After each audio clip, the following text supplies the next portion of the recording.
The Lord is my shepherd, I lack nothing. He makes me lie down in green pastures. He leads me beside quiet waters. He refreshes my soul. He guides me along the right paths for his name's sake.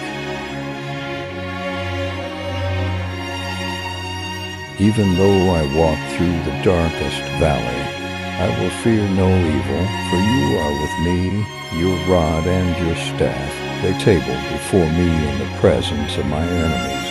You anoint my head with oil, my cup overflows. Surely your goodness and love will follow me all the days of my life, and I will dwell in the house of the Lord forever.